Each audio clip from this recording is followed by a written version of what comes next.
Homélie du 4e dimanche de l'Avent de l'année C, Luc 1, 39-45.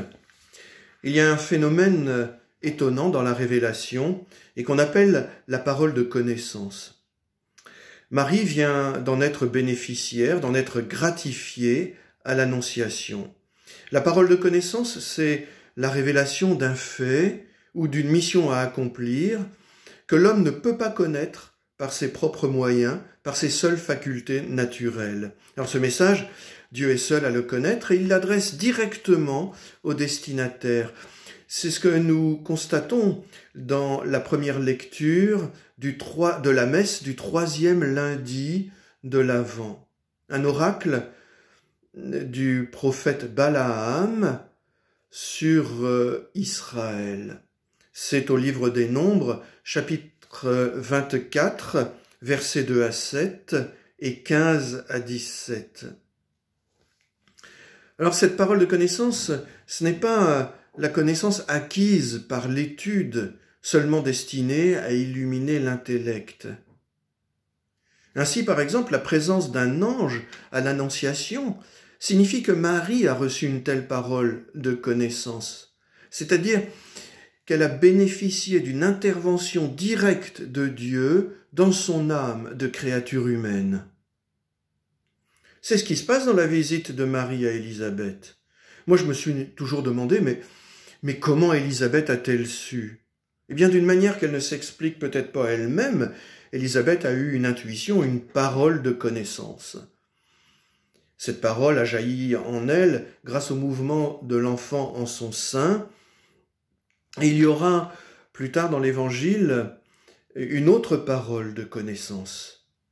Jean l'évangéliste en bénéficiera devant le tombeau vide. Celui-ci, le tombeau vide, sera le vecteur matériel d'une parole de connaissance directement adressée par Dieu à l'évangéliste Jean. Le Christ est vivant. Intervention directe de Dieu dans l'âme d'une créature humaine. N'imaginons pas que ce sont des faits d'exception réservés à une époque et à des personnes privilégiées. Ceci nous est possible à tous, d'autant plus que nous sommes baptisés et que nous renouvelons notre baptême dans l'Eucharistie. Quand nous sommes baptisés, d'ailleurs, nous sommes prêtres, prophètes et rois. Et l'Église parle depuis longtemps du don de prophétie, comme le fait par exemple saint Irénée de Lyon.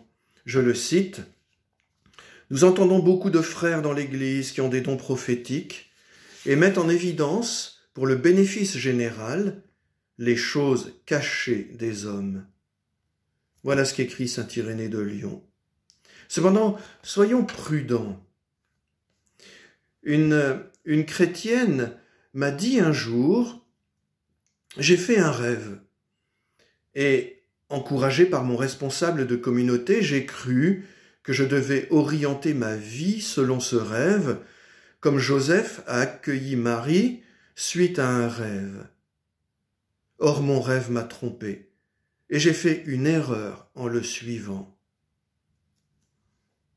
Voilà ce que m'a dit il y a bien longtemps cette chrétienne. Il ne suffit pas d'avoir une intuition sur Dieu pour que ce soit une parole de connaissance. Le Conseil pontifical pour la promotion de l'unité des chrétiens affirme dans son rapport sur le dialogue international catholique pentecôtiste la chose suivante, au numéro 46, je cite, « La prophétie doit toujours être en accord avec l'Écriture et avec l'enseignement de l'Église. La parole prophétique ne peut rien ajouter au dépôt de la foi, autrement dit, à ce que Dieu a révélé une fois pour toutes. » Fin de citation.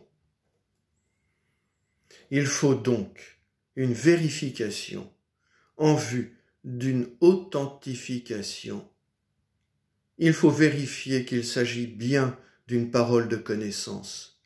Nous pouvons supposer que les 3 mois passés par Marie chez Élisabeth vont être un temps de réflexion en vue d'une telle authentification. Le Christ le dira plus tard. quand 2 ou 3 sont réunis en mon nom, je suis au milieu d'eux. Matthieu 18, 20.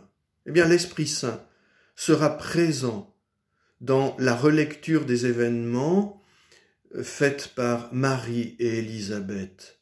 Il habitera leur conversation.